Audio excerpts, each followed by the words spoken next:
سیاسەتێکی وردو قوڵی بەرەی تورکیا. لە نووسینی دکتۆر سەلام عەبدولکەریم مامۆستای زانکۆ.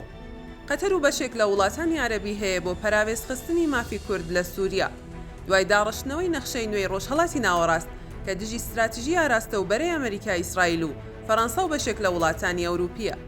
بەرەی یەکەم دەیەوێت بە هەر نرخێک بێت کورد لە سووریا تەنها بە هەندێ مافی کەمی کولتوری لاواز بگات بە ناوی برایەتی کورد و عەرەب و پەیڕەوکردنی سیستەمی مەرکەزی دەسەڵات. هەرچی بەرەی دووەمە دەیەوێت سیستەمی لامەرکەزی و ناناوەندی دەسەڵات لە سووریا جێگیر بکرێ و تا ڕادەیەک فیدراڵیتە ئەگەرچی بە فەرمی ناویشی لێ نەنرێ. لەم نێوەندەدا تورکیا و قەتەر دنەی دەسەڵاتی دیمەشق و ئەحمەد شەرع و سوپای سووریا و گروپە چەکدارەکانی نزیک لە تورکیادەن پەلاماری ناوچەکانی ڕۆژاوای کوردستان بدەن و ماوەی مانگێکە لە ناوچە سنووریەکانی دەسەڵاتی دیمەشق و ڕۆژاوای کوردستان کاری ئیستفزازی ئەنجام دەدەن و دوور نییە سووریا بەرەو شەڕی ناوخۆ ڕاپێچ نەکەن. شەڕ بارمتەی دەستی پلانەکانی ئەردۆغانە. سووریای دوای ئەسەد بارمتەی دەستی پلان و استراتیژی تورکیا و ئیسرائیلە. هەوڵەکانی تورکیا و ئەردۆغان لە ماوەی ڕابردوو هەر لە گرێبەستی ئەتۆمی وزە لەگەڵ ئەمریکا و وەسف و سەناکردنی ترەمپ و سەودا و مامەڵەکردن تا ئاستی فرۆشتنی حەماس و غەزە تەنها لە پێناوی یەک ئامانجدایە، ئەویش وەرگرتنی ڕەزامەندی ترەمپ بۆ هێرشکردنە سەر ڕۆژاوای کوردستان و کورد لە سووریا.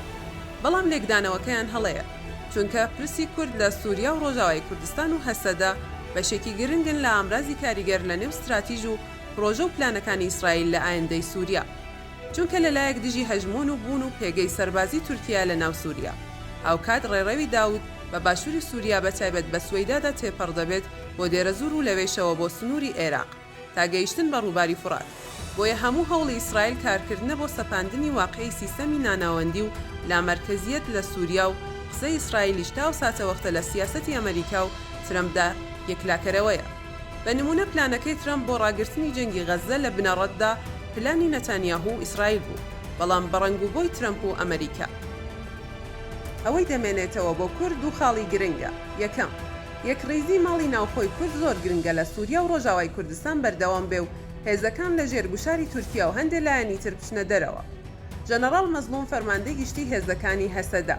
دووەم، ئەگەر سیستەمی ناناوەندی ببێت ئەمری واقع لە داهاتوو لە سووریا و دانی پێدا بنرێ، ئیدی بە فەرمی بێ یاخود وەک یەکێک لە بەرەنجامەکانی هەڵایستانی شەڕی ناوخۆی سووریا، چونکە شەڕ بەرپا ببێ نە کورد بێ پشت و پەنابێ نە شتێک بە ناوی یەک پارچەی خاکی سووریا بوونی ئەمێنێ. هەرچەنە بژاردەی ئاشتی و سازان لەسەر بنەمای دانانی دیمەشق بە مافەنەتەوەیەکانی کورد بژاردەیەکی باشترە تا شەڕ و لەمەشدا هێشتا ڕێکەوتنامەی دەی ئازار هیوای ماوە جێبەجێ بکرێت. ئەگەر بەرژەوەندی تورکیا بە پلەی یەکەم و سیاسەتی ئیسرائیل بە پلەی دووهەم بهێڵێت. پوختەی قسە، دۆخی کورد لە سووریا لە ڕابردوو باشتر و ئێستاش نەبێت لە داهاتوودا ڕۆژاوای کوردستان ڕەنگە ببێتە دیفاکتۆ و سیستەمی فیدراڵی وەک باشووری کوردستان تێیدا پەیڕەو بکرێت. بەڵام ڕەنگە لەو حاڵەتەدا ناوچەکانی دێرەزور و ڕەقە لە دەست بدات بەهۆی ئەوەی لەسەر نەخشەی ناوچە عەرەب و سونەنشینەکان و دەسەڵاتی دیمەشق لە ئایندەی سووریا هەژمار کراوە. ترەمپ و نەتانیاهو نەخشەی تازەی ناوچەکەدا دەڕێژنەوە. ئەوەی بۆ سووریا و دیمەشقیش دەمێنێتەوە بە پێی استراتیژی ئیسرائیل و ئەمریکا، سووریایەکی لاواز لە ڕووی سوپا و چەک و چۆڵەوە بوونی دەبێت کە توانای هیچ مەترسیەکی سەربازی و ئاسایشی لەسەر ئیسرائیل وەک دراوسەیەکی جوگرافی نەبێت و ڕێکەوتنامەی ئیبراهیمیش لەگەڵ ئیسرائیل بە مەرج دانان دەبێت بە داگیرکاری ئیسرائیل بەسەر بەرزاییەکانی جۆلان، تەنانەت تا جەبەل شێخ و ناوچەی ئاسایش و پشتێنەی ئەمنی تا نزیکەی 40 کیلۆمەتر لە فڕۆکەخانەی دیمەشق، ئەگەر دیمەشق ئەو ڕێکەوتنامەیە قبوڵ بکات.